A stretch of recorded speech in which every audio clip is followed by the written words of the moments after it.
Any institution that is tied in with the World Economic Forum is going in the wrong direction. I want to have as many churches as many days they put me in jail. So 7 churches for 7 days in solitary confinement. David Menzies for Rebel News here in St. John, New Brunswick, and I'm standing with Pastor Phil Hutchings. He's the pastor of the church Higher Life Church.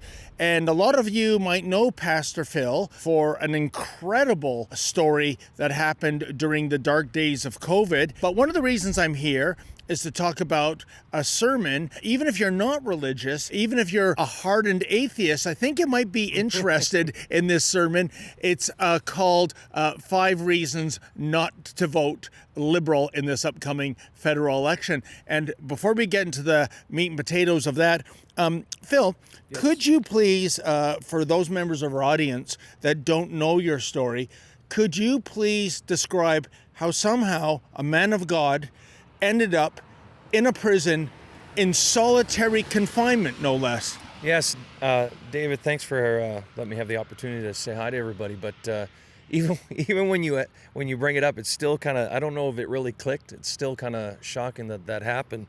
But yeah, so during COVID, with all the crazy that happened, we just refused to close our church doors. I figured if Tim Hortons can stay open, if the Home Depot Garden Center can stay open, the church should.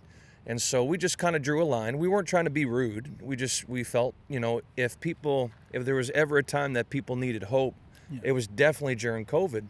Like you said, a dark time in history. And so they didn't like that. And we were very vocal about it, that we weren't going to close.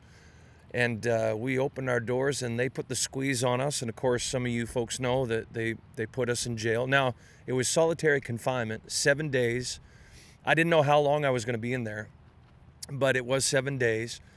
And but thank God we got out and we fought them. And thanks to Rebel News and the Democracy Fund helped us hit back. And so we just love you guys and appreciate you sharing our story and getting it out. But thank God we got out of that. And then God allowed us to get this building, which we can comfortably have church in St. John area, in the Quispam, St. John area. And so we're just grateful for that. I can only imagine what you were thinking during that time, Pastor Phil. Here is a man trying to help people in need. Right. That was a terrible time in our history. Right. And you're going into solitary confinement. Meanwhile, we saw last year Canada's most notorious serial killer, right, Paul Bernardo. He's now in a medium security prison with a hockey rink. He can play shinny. He's not in solitary confinement. What is going on? It almost seems to be reward the takers, penalize the makers. Yeah, I think Canada kind of lost its way.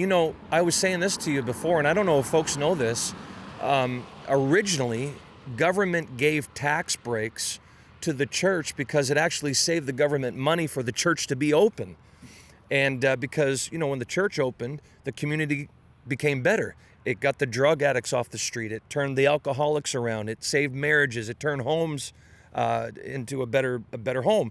And so the government actually saved money when the church was open. And how far we've come, the government putting the squeeze on closing the church when originally it found value in the church being open so much that it actually gave tax credits. So as crazy as things have happened and as crazy as we feel the squeeze of things in our nation, I really feel that there is a positive turning. Like there's hope.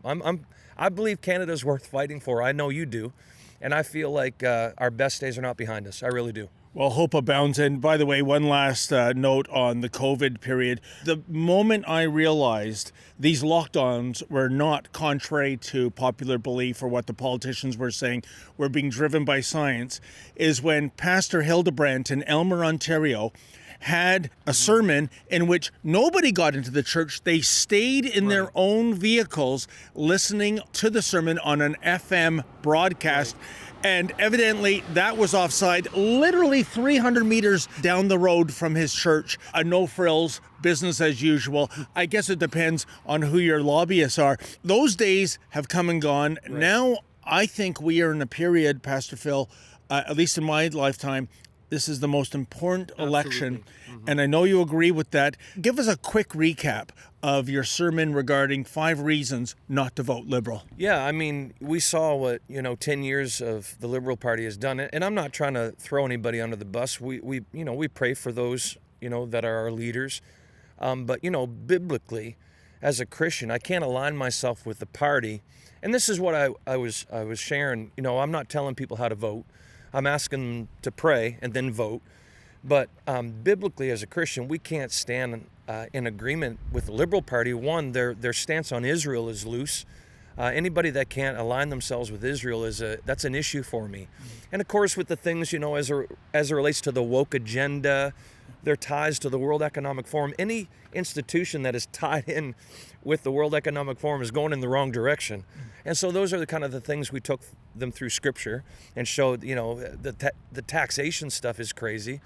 And so we kind of just reminded people, get out and vote. Here's why I'm not voting Liberal. And we kind of went from there, and it was well received. People really appreciated it. And Pastor Phil, what do you say to those people? Well, you're talking about the Justin Trudeau Liberals.